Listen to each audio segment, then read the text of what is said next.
So far, we have learned about learning target 1, which is to multiply and divide two powers with the same base. To multiply, we added the exponents. So for example, 2 plus 3 gave us 5, so it's x to the fifth. To divide, we subtracted the exponents. So for example, x to the fifth divided by x squared, we subtract 5 minus 2 and we get x to the third power because 5 minus 2 is 3. And then in learning target 2, we talked about zero exponents and negative exponents. Anything to the 0 power equals 1. And a negative exponent just means that you move that to the other part of the fraction. For example, if you end up with y to the third over x to the negative 2, so if you had a negative 2 on the bottom, you would move that up to the top, and somehow that should be a z. There we go. So a z to the negative 2 on the bottom, it becomes a z to the positive 2 on the top. Or if you have a b to the negative 7 on top, it becomes a b to the positive 7 on bottom. Now learning target 3 is to take a power to a power and take a product or quotient to a power.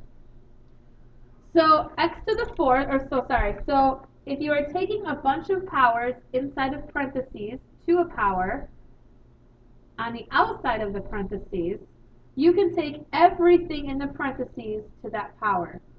To take a power to a power, you multiply the exponents. So x to the fourth times x to the fourth times x to the fourth would look like this. Because if you're taking something to the third power, that means you're multiplying it by itself 3 times. So we have x to the fourth times x to the fourth times x to the fourth. So that really equals x to the 1, 2, 3, 4, 5, 6, 7, 8, 9, 10, 11, 12 power. You actually have 12 x's multiplying together because you have x to the fourth times itself 3 times. Now, if we try these, we're going to simplify them all the way. That means we're going to end up with no negative exponents, and we're going to combine anything we can. So first, if we have all of this to the fifth power, that means we take everything in here to the fifth power. So we get x to the third to the fifth and multiply, just like 4 times 3 gave us 12. That's going to start out being x to the 15th, because 3 times 5 is 15. Now if you have y squared to the fifth power, that's going to be y to the 10th. This is like x to the first to the fifth power, and 1 times 5 is 5, so it's over x to the fifth.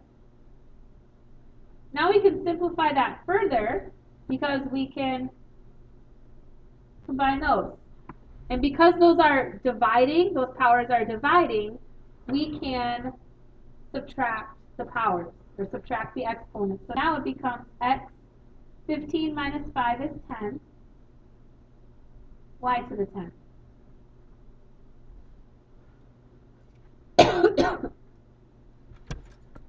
Now let's try this next one. We're going to multiply. The first thing we do is we take everything in here to the third power. So 3 to the third power, that's like 3 times 3 times 3, which is 3 times 3 is 9, times 3 again is 27. So that turns into a 27, 3 to the third power. A squared to the third power, that's like a squared times a squared, which is a to the sixth power. 2 times 3 gives us the 6. B to the fifth power would be to the third power, it would be b to the, b to the 15th. 5 times 3 is 15. Now we're going to take everything over here to the third power. So we have 4 to the third power, because there's a 3 out there. So 4 to the third power equals 4 times 4 times 4. 4 times 4 is 16, and then 16 times 4 is 54. Oh, 64, sorry. Okay. So we have 64, and then a to the negative 3 to the third power, we're going to multiply those again, and negative 3 times 3 is 9, so we get a to the negative 9. Negative 3 times 3 is negative 9. And now we get this simpler. 27 times 64, we can multiply those, and when we do that, we end up with 1,728. We have an a to the 6, and we have an a to the negative 9. We can combine those together, and we're multiplying, which means we're adding the exponents. We get a to the negative 3. And then we have a b to the 15th, and no other b's. That's part of my 6/4. So the only thing left to do is we have this negative exponent right here, and this is like it's all on top of the fraction. So we need to divide it, which means we subtract, or sorry, this is on the top, so if it's a negative exponent, then we're going to move bottom. So we have 17, 28, b to the 15th stays on top, a to the negative 3 moves to the bottom, and becomes a to the positive 3, because it had a negative exponent, so we had to move it. Okay, now this one, we're going to take everything in here to the third power. So first we take 2 to the third power, that's 8, so we're up with 8. A to the third power is a to the third power. B to the 0 power to the third power, that's 0 times 3, which is still 0, so it stays b to the 0. C to the negative to the third, we multiply those and we get negative. And now we can simplify that. If I think of all this on the top of the fraction, I'm going to start out what needs to move to the bottom.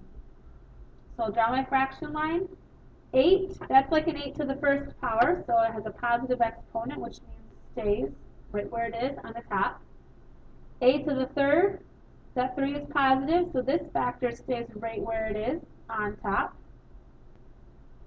B to the 0 power, that just equals 1, so we don't actually have to do anything with that. The whole thing equals 1, because any to the 0 power is 1, and so we could write it times 1 right there, but we don't have to, because anything times 1 is just itself.